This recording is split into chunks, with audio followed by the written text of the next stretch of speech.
Namaste. In this video, we are going to learn about advanced fixtures in SolidWorks.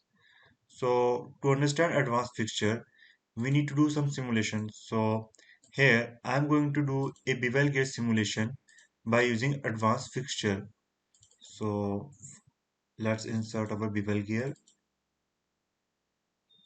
So, bring it in.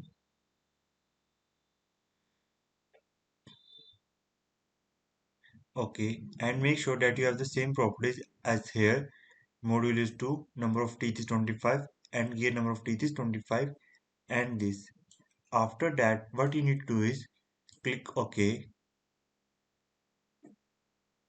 close this, right click on it, click on Open, click OK. Now, click here, click on Save As, click on Save As Copy and Continue.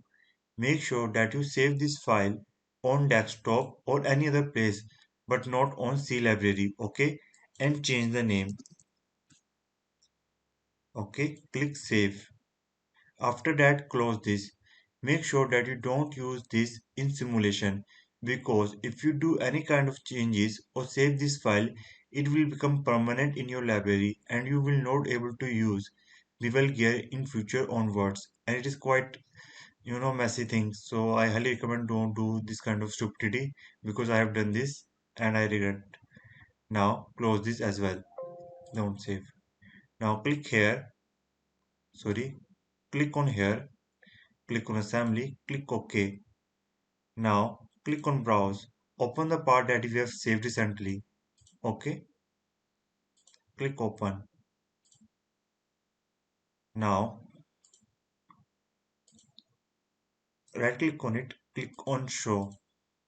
Right click on this part. Make sure it's float so that we can move it. And let's make some mates. Select this mate.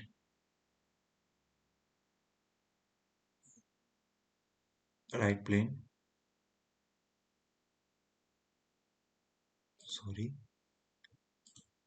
Let's make it some oriented incorrect. Now select this and this face. Click OK and select this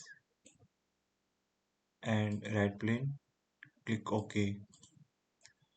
After that, press Ctrl and right click on this part and drag this. Now click on mate. Select this point and select this point. Okay, they are considered each other. Rotate. Now make it like this. Select this point and this point. Click OK.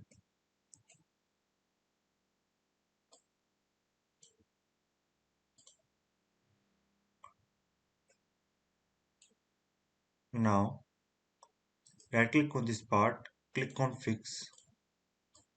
Move this part upwards and make it little orient as per the requirement. Click here. Sorry. Now hide the sketch. Now let's do advanced simulation. Now click on SolidWorks add-in, click on SolidWorks simulation. Now after that, click on simulation, click here, click on new study, click on static, click OK. Now give the material as per your requirement. I am giving plain carbon steel. After that, right click on this, delete because we don't want it. Right click on collections, click on contact set, click on no penetration, select this one and the second one. Sorry, right click on it, click on component contact, select this one and this one. Make sure it is no penetration. Click OK. After that, right click on it, go to advanced fixtures. Okay. Now here you will see there are different kind of fixture, advanced fixtures: cyclic, use reference geometry, on flat faces, on cylindrical faces, and spherical faces. So here these are cylindrical faces. So I'm going to teach only about on cylindrical faces. Okay. So if you go downward, you will see these three things. Let's try to understand what these things do. So here you can see this one basically means axial, this one translating, and this one is rotation. So here if you hover your mouse, you can see it's radial, circumferential, and is axial. So basically what it means radials, for example, click on it, select the cylindrical face. So if I click on radial and give some value, for example 0 mm, it means that this face can't move uh, in this direction. Okay, so it means this face can't move in this direction, sorry, in y-axis. So when I enter the value 0 mm, it means that this face has a constraint that it can't move on y-axis. Okay, and if I click on axial, you can see this arrow. So it means here you can see it returns 0 0. So it means that this can't move in this direction as well. So the only thing it can do is rotation. I'm You can also put the value of rotation. I'm going to put, let's say, uh, suppose I want to rotate the gear 5 degree. So 5 into pi divided by 180. A question is why the hell I'm doing this? The reason is that all the value here are going to be in radians. So I need to enter the value in radians. So 5 degrees 0.087 radian. Okay. So enter the value. So what does it means that my this gear is not going to move in x-axis, y-axis. It can only rotate 0.087 degree. Okay.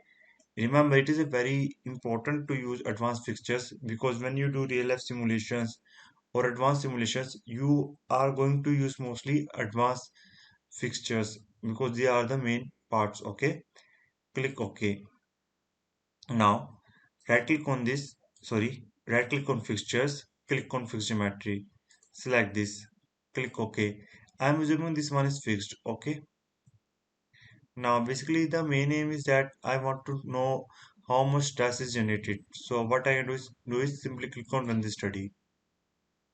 Now it will going to do first meshing. After that, we will run the simulation. Now simulation is done. So you can see the results, and here you can see this test string. So a question arises where these kind of cylindrical faces are used. For example, when you are sure that your part cylindrical face is going to rotate up to this level of degree or going to move in x or y axis up to certain and you're not sure about it and you want to calculate how much stress is going to generate for that things, you are going to use advanced fixtures. When you apply the load, you will get to the value of stress and strain and what is the displacement. But when you apply the fixtures, you basically calculate what is the stress generated when your part extend, rotate up to this degree or extend. Okay. So this is what here is done. Here my gear rotate 5 degree and I what I have calculated is the stress. Okay. So I hope you learned something from this video. If you have any doubts and queries, please ask in comments. Thanks for watching and have a great day. And more cool videos are coming.